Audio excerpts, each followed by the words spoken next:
Buenas tardes, compañeros. Mi grupo está conformado por Nicolás Galindo, Laura Linares y Esmeralda Ronchaquira. Vamos a hablar de los primeros temas de los tres momentos estelares en la lingüística. A continuación los dejo con mi compañero.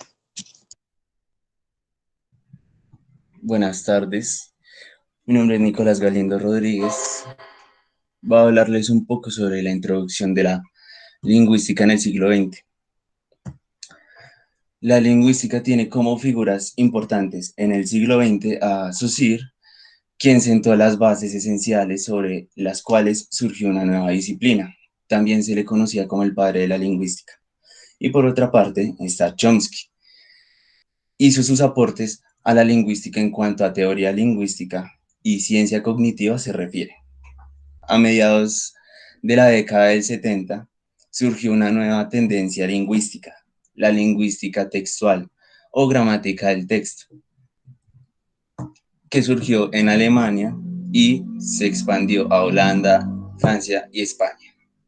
En este tercer momento estelar se establecerán los principios y métodos básicos del estructuralismo, el generativismo y la lingüística del texto. Características. En el siglo XX, la lingüística se consideró como una ciencia autónoma. Esto causó separación en otras disciplinas como la filosofía, historia o la lógica, y empezó a tener sus propias investigaciones sobre la disciplina y se descubrieron nuevos métodos como el inductivo, donde salió el inventario fonológico, que es una lista que caracteriza los diferentes fonemas de una lengua, o como el método deductivo e hipotético, el cual ayudó a seleccionar la gramática de los nativos para entenderla y explicarla. Una idea que tenían los filólogos comparatistas del siglo XIX era la de no poder hacer lingüística sin historia. Sin embargo, los estudios modernos tomaron otra postura totalmente distinta y así se determina como una ciencia, la lingüística. En este siglo se enfoca la lingüística en la descripción de la lengua en su estado actual y no en preocuparse por el desarrollo de la lengua ni en los cambios en ella. Este cambio de perspectiva fue debido a la distinción hecha por Ferdinand de Saussure entre sincronía y diacronía. Se le conoce a la mayoría de las familias de lenguas del mundo indoeuropeas. A la familia indoeuropea pertenece las lenguas europea y Asia meridional. Las lenguas amerindias eran más conocidas como las lenguas indígenas de América.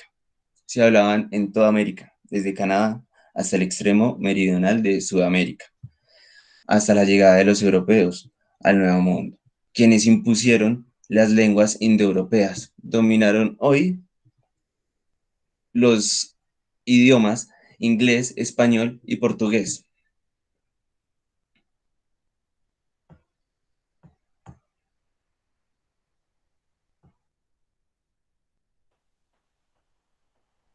Nico, ¿puedes cambiar la diapositiva, por favor?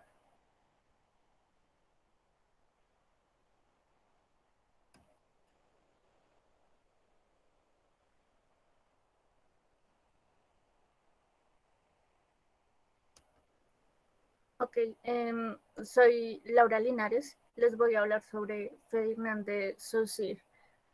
Él nació en Ginebra en 1857, murió en Suiza en 1913 y es conocido como el padre de la lingüística moderna. Eh, Tenía especial interés en las lenguas, ya que hablaba francés, inglés, alemán, griego, latín y sánscrito. Antes de ingresar a la Universidad de Leipzig, donde estudió gramática comparada e hizo una tesis doctoral sobre el genitivo absoluto en sánscrito. Con 21 años, sorprendió al mundo con su trabajo sobre el sistema de las vocales en las lenguas indoeuropeas. Enseñó 11 años en París en la Escuela Práctica de Altos Estudios. Para 1891 regresó a Ginebra y enseñó su curso de lingüística general y dio clases de sánscrito indoeuropeo hasta el día de su muerte. Para 1916 salió un libro escrito por dos estudiantes que reunieron todos los apuntes de las clases que había dado Saussure para reconstruir el pensamiento original de el lingüista, ya que él eliminaba las notas de su clase una vez las dictaba. Hay que tener en cuenta que el mérito principal de Saussure radicaba en haber sido capaz de colocar la lingüística a la altura de una ciencia independiente. Mi compañera continuará. Bueno, buenas tardes compañeros, mi nombre es Camila Quiroga. Les voy a exponer los principios generales, el signo lingüístico. Para Saussure el lenguaje está conformado por dos elementos, los cuales son significado y el significante. El significado es la unión de características que nos permiten generar una idea gráfica, es decir, cuando una persona te da las características de un lugar, como digamos, aquí el ejemplo es una casa, sería ventanas, puertas, paredes y techo, y uno hace la idea gráfica de una casa en general. Eso es lo que es el significante, es el nombre del objeto en general. Pero toca tener en cuenta que para esto debemos saber, conocer y haber tocado o haber estado en el lugar, para que sea mucho más fácil dar una idea gráfica en nuestras cabezas y poder expresarlo mucho más sencillo. La inmutabilidad en el lenguaje. La inmutabilidad en el lenguaje es sobre la trascendencia de las palabras, ya que, como el ejemplo anterior, una casa. Nosotros tenemos la imagen clara de que es una casa y no nos pueden cambiar la palabra de un momento a otro. Que un día nos digan no es una casa, sino es agua, porque nosotros ya tenemos de cada palabra un significado específico. La mutabilidad es todo lo contrario, ya que significa que hay una evolución en las palabras. Puede ser fonética, morfológica y semántica, o sea, el sonido en cuanto a la forma y en cuanto al significado. Digamos, antes se decía cajeta y evolucionó a caja. También encontramos la sincronía y la diacronía. La sincronía estudia el lenguaje de una época determinada. Y el ejemplo sería, si una persona va a estudiar francés y dice que la Edad Media es un concepto sincrónico porque se especifica el tiempo. Y la diacronía estudia la evolución que tiene las palabras en general y el idioma. Un ejemplo sería que en el siglo II se decía amiquum, amico, y en el siglo XXI se comenzó a decir la palabra amigo. Ahora mi compañera los acompañará. Bueno, muy buenas tardes. Mi nombre es Esmeralda Ronchaquira y yo les voy a hablar sobre el lenguaje y el habla. Bueno, por primera parte, había una necesidad, pues, de separar el lenguaje de la lengua y del habla. Así lo comprendió Saussure, porque separó definitivamente estos tres aspectos. También para Saussure, el lenguaje es la capacidad de expresar los sentimientos y pensamientos a través de los signos.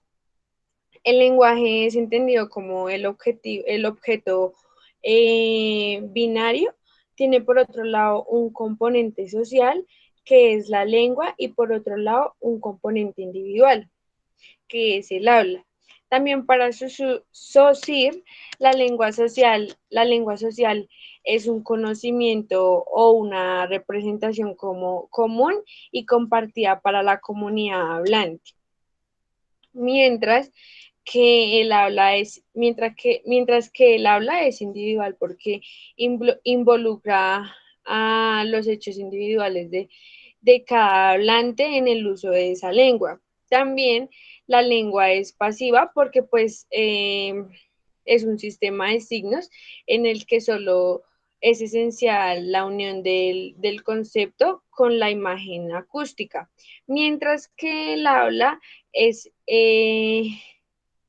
mientras que el habla es heterogénea porque involucra aspectos psicofísicos y eh, es un carácter, ¿cómo lo digo? Eh, bueno, es un carácter que pues que cada persona pues lo hace individual, ¿sí? Muchas gracias pues por escucharnos, por nuestra presentación y pues a continuación pues más adelante les hablarán mucho más del tema el siguiente grupo.